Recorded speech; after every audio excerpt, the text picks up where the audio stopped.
Hashamaa harka fuunee akkam jirtu dhaggeeffattootaaf kabajamtoota koo nagaa keessanii nagaa kootii waaqayyoon haa galatoomuu. Nagaa kiyyatti ansuudhaan har'ammoo viidiyoo gabaabduu tokko qabadhee isinii dhufee jira. Hanga xumura viidiyoo koo itti na wajjin turaan afeerraa kootii warreen chaanala koo haaraa taatan chaanalii koo sabiskiraayib godhaa.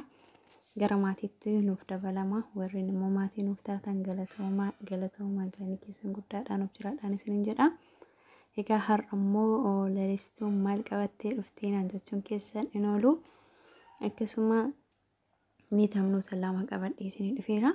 Viitaaminiin qabadhee dhufee viitaamin E fi akkasuma viitaamin C dha.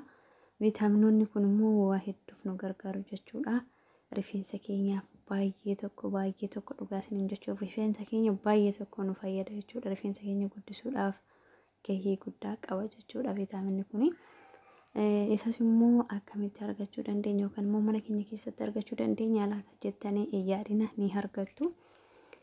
Viitaamin E argachuudhaaf argeessa yookaan immoo aloveeraa jedhama yookaan immoo reetti kan jedhamu sana jechuudha. Isarraa viitaamin E argachuu ni dandeessu jechuudha. Akkasumas immoo viitaamin C maalirraa argannaa jettanii warreen yaaddan viitaamin C baay'ee salphaadhaan keessatti illee xiqqooshii harkisii kun argamuu dhiisuu danda'a. Garuu viitaamin C immoo baay'ee tokko mana keenya keessa yookaan kiichinii keenya keessatti argachuu ni dandeenya jechuudha. Maalidha jettanii eessatti argachuu dandeenya keessanii biqiltootadha. Mana keenya keessatti burtukaana cuunfaa burtukaana dandeessu jechuudha. Irraa argachuu dandeenya jechuudha.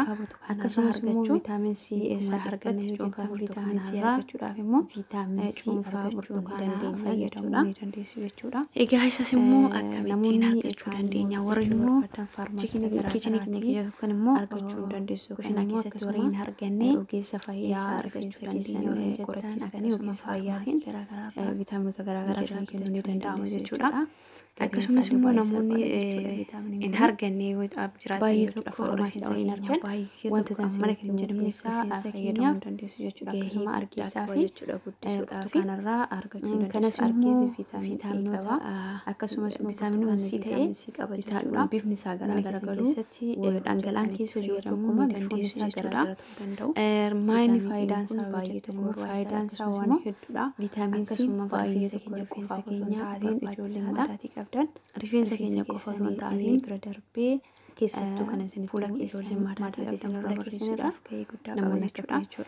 Maataatii qabdan ofii kiyyaa fayyadamaa jiru fayyadamee erga fayyadameen booddee fayyadamtan jechuudha. Wanni sana akka fireedhaan yookaan immoo tokkoon jirtii sana cabsitanii fuula keessan irratti appilaayi gootu jechuudha. Kan dibdanii daqiiqaa 5 maasii gootutti sukkuumtu sana booddee ni dhiqattu jechuudha. Baay'ee tokko siin gargaara jechuudha. Maaliif fayyadamaa jira waan ta'eef baay'ee tokko siin gargaara jechuudha. Rifeensi keenya nu guddachuu didee rifeensi keenya nu jalaa ammoo durii ta'aa jettanii yaaduun hin jiru. Kana booda viitaaminii kana fayyadamnaan jechuudha. Viitaaminii kana seeraan fayyadamnaan ni guddata jechuudha. Rifeensi keenya akka biqiltuuti jechuudha. Rifeensi keenya akka biqiltuuti biqiltuu tokko bishaanootiin kennin dhaabdanii bichaadhaa qofaaf dhiisuu osoo hin taane dirqama waan biqiltuun sun barbaachisu itti kennuu qabdu jechuudha. Hojjechuu qabdu jechuudha. Dhaabuu bichaa osoo hin taane biqiltuu sanaaf maaltu barbaachisaa. Akkasuma rifeensi keenyas immoo rifeensa keenya guddachuu didee rifeensi keenya akkasii rifeensi keenya nu jalaa caccabaan rifeensi keenya nu jalaa bubuqqaa warreen jettanii rifeensa keenya yoo nuti kunuunsine ni guddata jechuudha. Waan inni barbaadu fakkeenyaaf ofii keenyaaf nyaannu tokko filannee akkuma nyaachuu dandeenyu rifeensa keenyas immoo wanta filatu qaba jechuudha. Fakkeenya isin fudhaa ijoollee hedduun keenya torbee lamaan kireemota ni jijjiirra jechuudha. Torbee lama kireemii biraa torbee tokko kireemii biraa yoo dibanne kan taatu ta'e rifeensi keenya nu jalaa caccaba. Maaliif amala baasaa deema jechuudha. Rifeensi keenya waan tokko bareen teenya waan ta'eef amala nu jalaa baasa jechuudha. Fakkeenyaaf har'a kireemii biraa dibannee borummoo kireemii biraa yoo dibanne rifeensi keenya nu jalaa jijjiirama jechuudha. Maaliif rifeensa keenya sana wantoota inni barbaadu yookaan immoo wantoota inni rifeensi keenya barbaadu sana adda baasnee beekuu dhiisuurraan kan ka'e rifeensi keenya nu jalaa caccaba akkasumas nu jalaa bubuqqaa jechuudha. Kanaaf rifeensa keenya akka ofii keenya nyaata filannee nyaannu rifeensa keenyaafis filannee wantoonni rifeensi keenya beekuu qabdan keessaa rifeensa kootiif kamtu ta'a jennee adda baasuu dhabuudha. Rifeensi keenya tokkoffaa kan guddachuu dhabu, lammaffaa kan nu jala bubuqqa'u, sadaffaa immoo kan nu jala ciccitu. Rifeensi keenya maal jibba rifeensi koo kun maalin dibadhee maalinni wanti isaa fayyadu kan immoo jijjiirama tokko kan agarsiise kireemii kam jennee addallee baafnee warreen hin beekne ni jirra jechuudha. Kanaaf kireemii dibattan yookaan immoo viitaaminoota dibattan illee adda baasaatii beekaa jechuudha. Amma immoo viitaamin Cdha. Viitaamin C'n kun mana keessan keessatti wantoota mana keessan keessatti argamu burtukaanadha. Burtukaana cuunfaa burtukaana buqqee keessan dibattu jechuudha. Cuunfitanii jechuudha. Kanaaf baay'ee tokko sin gargaara jechuudhaani ofii kiyyaa fayyadamaa jechaan jiruu fi wantoonni ofii kiyyaa fayyadamaa jiruun gara keessanitti dabarsa jechuudha.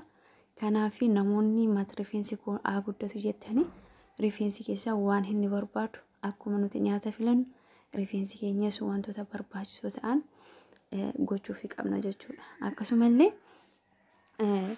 kireemii qofa otoo hin ta'atiin wantoota garaagaraa jechuudha. Wantoota garaagaraa wantoonni rifeensa keenya hin filanne yookaan rifeensi keenya wanta hin jaalanne tokko adda baasnee sirriitti haa beeknu jechuudha. Rifeensa keenya guddachuudhaaf maaltu nu barbaachisa? Rifeensa koo kamtu irraa rifeensa kootiif ta'a jennee fakkeenyaaf torbee 3, torbee 1, torbee 2 kireemiin jijjiirra yoo ta'e miidhaa isaati malee faayidaa isaa baay'ee hin argamu jechuudha. Kanaaf kireemii jijjiiruu osoo hin taatiin kireemii tokko bitaatii yookaan ji'a tokkoof yookaan immoo ji'a tokkoof wayiif ilaala. Yoo sana booda rifeensi keessan irratti jijjiirama agarsiisuu baate rifeensi keessan suni hin jaalanne jechuudha waan sana.